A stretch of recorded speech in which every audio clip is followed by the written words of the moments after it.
हाय। हम लोग एक सीरीज देख रहे थे जिसमें top 10 important cases of Indian political history देख रहे थे, जिसका पहला केस हम लोग देख चुके थे, केशवानंद भारती केस। ये केस 1973 का केस था जिसको हम लोग फुल डिटेल में देख चुके थे। आज हम लोग मेनका गांधी का केस देखने वाले हैं।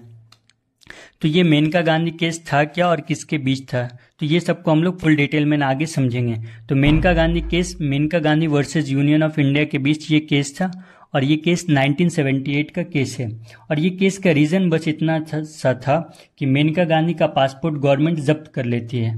तो इससे रिलेटेड कुछ इंपॉर्टेंट टर्म को समझेंगे इस केस से रिलेटेड। तो सबसे पहला टर्म कौन सा है, तो गोल्डन ट्रायंगल, जिसके अंदर आर्टिकल 19, आर्टिकल 21, आर्टिकल 14 हम लोग डिटेल्स में पढ़ेंगे। इसके अलावा सेकेंड इंपॉर्टेंट पॉइंट कौन सा है, प्रोसीजर इस्टेब्लिश्ड बाई लॉ, जिसको भी आगे हम लोग डिटेल में पढ़ेंगे। नेक्स्ट क्या है, तो ड्यू प्रोसेस ऑफ लॉ, जिसको हम लोग आगे डिटेल्स में पढ़ रहे होंगे। इससे रिलेटेड एक केस आता है कि गोपालन वर्सेस स्टेट ऑफ मद्रास 1950 का केस है। ये केस किस तरीके से रिलेटेड है इसको भी हम लोग आगे बहुत अच्छे से समझेंगे। और इसमें एक और पॉइंट आता है ना कि इसके रिजल्ट के बारे में क्या हुआ था, तो वो चीज़ हम लोग आगे देखेंगे। तो हम लोग देखते हैं मेनका गांधी केस। तो ये Maneka Gandhi case Maneka Gandhi versus Union of India के बीच हुआ था और ये केस 1978 का केस है।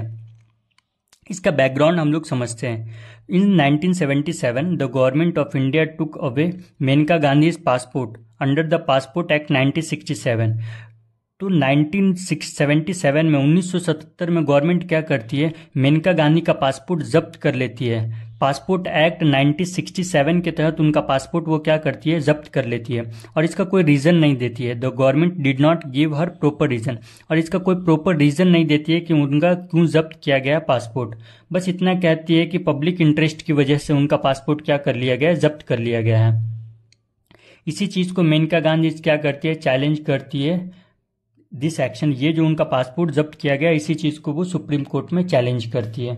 तो इस केस को समझते किस तरीके से ये केस का प्रोसीजर आगे चला और क्या इसका रिजल्ट आता है, तो देखते हैं। तो supreme court ruled in the favour of Maneka Gandhi. Supreme court क्या, तो मेनका गांधी के फेवर में इस केस का रिजल्ट देती है और ये एक लैंडमार्क जजमेंट होता है इंडियन पॉलिटिकल हिस्ट्री का। तो देखते किस तरीके से। तो आर्टिकल 21 समझते हैं। आर्टिकल 21 होता क्या है, तो आर्टिकल 21 बोलता है राइट टू लाइफ, जीने का अधिकार हर नागरिक को है।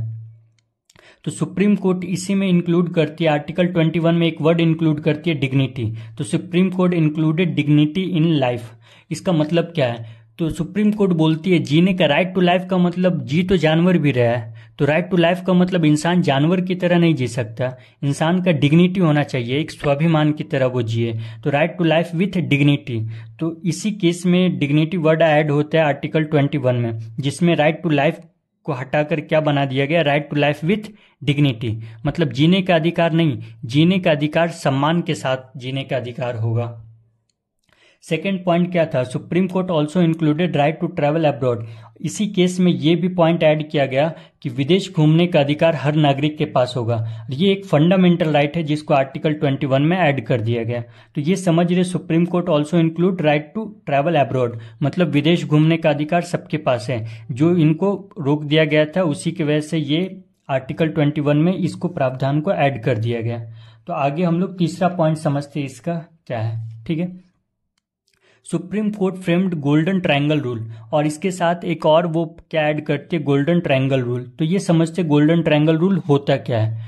तो आर्टिकल 21 समझते, 14 समझते और 19 समझते हैं। तो आर्टिकल 21 ये तो अभी हम लोग देखे थे। आर्टिकल 21 क्या है, तो आर्टिकल 21 पहले क्या था, आर्टिकल 21 का मतलब पहले था राइट टू लाइफ, लेकिन अब क्या हो गया इस केस के बाद, आर्टिकल 21 का मतलब हो गया right to life with dignity, मतलब जीने का अधिकार है स्वाभिमान के साथ। सेकेंड आर्टिकल 14 देखते हैं। आर्टिकल 14 का मतलब है राइट टू इक्वलिटी, समानता का अधिकार सबके पास है, किसी के साथ भेदभाव नहीं होगा, सब बराबर ही है। और तीसरा आर्टिकल 19 है, फ्रीडम ऑफ स्पीच, सबके पास बोलने का अधिकार होगा। तो ये 3 आर्टिकल है। तो supreme court formed golden triangle rule, मतलब ये तो देख चुके हैं ना सुप्रीम कोर्ट क्या इसी केस में गोल्डन ट्रायंगल रूल को फॉर्म करती है। तो ये गोल्डन ट्रायंगल रूल है क्या, तो article 21, article 14, article 19, all this 3 article related to each other. ये तीनों आर्टिकल एक दूसरे से रिलेटेड है, मतलब इसका वायलेशन तो इसका वायलेशन, मतलब एक का अगर वायलेशन गवर्नमेंट करती है तो इसका मतलब सारा आर्टिकल का वायलेशन हो रहा है। मान लीजिए राइट टू, यहाँ पे क्या है, जीने का अधिकार है, समानता के मतलब स्वाभिमान के साथ जीने का अधिकार है 21 में, और इसमें बोला जाता है इक्वलिटी, मतलब राइट टू इक्वलिटी, इसमें बोला जाता है फ्रीडम ऑफ स्पीच। मान लीजिए किसी का फ्रीडम ऑफ स्पीच रोक दिया जाए, मतलब उसको बोलने का अधिकार ही नहीं दिया जाए, तो वो स्वाभिमान के साथ जी सकता है क्या? नहीं जी सकता है। उसी तरीके से इक्वलिटी अगर खत्म कर दिया जाए तो वो स्वाभिमान के साथ जी सकता है क्या? नहीं जी सकता है। इसीलिए इस केस में एक और टर्म क्या आया, golden triangle rule. Golden triangle rule का बस इतना मतलब है कि ये तीनों आपस में इंटरलिंक्ड है। ये बात समझ आ रहा है? और expanded the meaning of the article 21 जो आर्टिकल था उसके मीनिंग को और ज्यादा एक्सपेंड किया गया। कैसे? तो एक केस देखे थे, एक गोपालन केस 1950 का ये एक केस है। इस केस में कोर्ट क्या मानी थी, procedure established by law meant any procedure laid down by the parliament even if unfair. तो इस केस में सुप्रीम कोर्ट क्या मानी थी कि अगर पार्लियामेंट के द्वारा कोई भी लॉ बनाया गया है, वो लॉ अनफेयर हो फिर भी उसको सबको मानना पड़ेगा। ये बात समझ आ रहा? वो लॉ अनफेयर हो या ऑब्सेस्ड हो या बहुत ज़्यादा प्रॉब्लम क्रिएट करने वाला हो फिर भी उसको मानना पड़ेगा।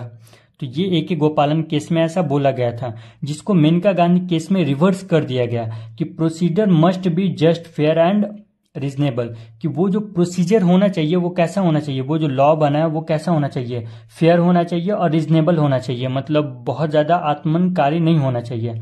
नॉट आर्बिट्री, मनमाना कोई लॉ नहीं होना चाहिए और बहुत ज़्यादा फैंसीफुल नहीं होना चाहिए।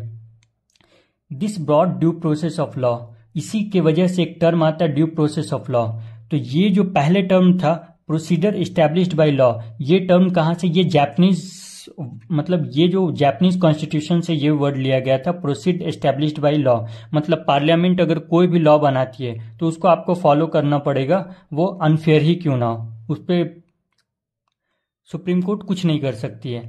लेकिन मेनका गांधी केस में क्या बोला गया कि वो जो लॉ बन रहा है वो क्या होना चाहिए, फेयर एंड रीजनेबल होना चाहिए। Broad due process of law, जिसको क्या नाम दिया गया, ड्यू प्रोसेस ऑफ लॉ। ये वर्ड यूएसए से लिया गया है, तो इंडियन लॉ इनडायरेक्टली, इसको इंडियन लॉ में इनडायरेक्टली इंजेक्ट कर दिया गया। तो ये बात समझ आ रहा है? तो अब इसी केस को ना डिटेल में समझ चुके हैं, अब इसको शॉर्ट में समझ लेते हैं कि ये केस एक्चुअल में बोला क्या क्या। तो मेनका गांधी का केस क्या था, 1978 का ये केस है। राइट टू ट्रैवल अब्रॉड, इसी केस में ये चीज़ हम लोग को अधिकार मिला कि विदेश घूमने का अधिकार, ये एक फंडामेंटल राइट बना दिया गया। Right to life with dignity, जीने का अधिकार है सम्मान के साथ। आर्टिकल 14, 19 और 21, 14 बोलता है राइट टू इक्वलिटी, 19 बोलता है फ्रीडम ऑफ स्पीच, 21 बोलता है right to life with dignity. Interlinked है, ये तीनों आपस में क्या इंटरलिंक्ड है, इसी को क्या नाम दिया गया, गोल्डन ट्रायंगल रूल। मतलब एक का वायलेशन दूसरे का वायलेशन हो जाएगा, तो ये तीनों आपस में इंटरलिंक्ड है। आर्टिकल 21 का इसमें, इस केस में आर्टिकल 21 को इंटरप्रेट किया गया, मतलब और ज्यादा ब्रॉड किया गया, इसमें और ज्यादा पॉइंट ऐड किया गया आर्टिकल 21 में। मेड आर्टिकल 21 वेरी पावरफुल, इसी केस के थ्रू आर्टिकल 21 को बहुत ज्यादा क्या बना दिया गया, पावरफुल बना दिया गया। और ये देखे थे ए गोपालन केस जो 1950 का केस था, उसी को ओवर रूल्ड किया गया। मतलब उसमें क्या बोला गया, प्रोसीजर इस्टेब्लिश्ड बाय लॉ, उस केस में आया था कि पार्लियामेंट अगर कोई लॉ बनाती है तो उसमें सुप्रीम कोर्ट कुछ भी नहीं करेगा, उस लॉ को आपको फॉलो करना ही पड़ेगा, वो लॉ अनफेयर ही क्यों ना हो। लेकिन अब क्या हुआ ना, इस केस में इस चीज को ओवर रूल्ड करके क्या एक टर्म आया गया, ड्यू प्रोसेस ऑफ लॉ, जो कि यूएसए से ये टर्म लाया गया। और इसमें क्या बोला गया कि अगर पार्लियामेंट कोई लॉ बनाती है, अगर वो अनफेयर रहता है तो उसको supreme court null and void declare कर देगी। मतलब पहले क्या था, प्रोसीडर इस्टेब्लिश्ड बाय लॉ का सिंपल सा मतलब है कि प्रोटेक्शन अगेंस्ट, सिर्फ और सिर्फ, जैसे हम लोग के पास 3 टर्म आता है, लेजिस्लेटिव, एग्जीक्यूटिव एंड जुडिशरी। तो इसमें क्या था, प्रोटेक्शन अगेंस्ट एग्जीक्यूटिव, सिर्फ एग्जीक्यूटिव से हम लोग को प्रोटेक्शन मिल रहा था। लेकिन ड्यू प्रोसेस का मतलब है प्रोटेक्शन अगेंस्ट एग्जीक्यूटिव और लेजिस्लेटिव, दोनों से हम लोग को प्रोटेक्शन देगा कौन, सुप्रीम कोर्ट। और इसमें सिर्फ एक ही, लेजिस्लेटिव से इसमें प्रोटेक्शन नहीं मिल रहा था, इसमें सिर्फ और सिर्फ एग्जीक्यूटिव से प्रोटेक्शन मिल रहा था। लेकिन इसमें एग्जीक्यूटिव के साथ साथ लेजिस्लेटिव से भी प्रोटेक्शन मिल रहा था। इस वजह से ये बहुत ज़्यादा इंपॉर्टेंट केस है। तो ये सेकेंड केस था जो हम लोग फुल डिटेल में समझ चुके हैं। अब हम लोग नेक्स्ट केस देखेंगे आगे की।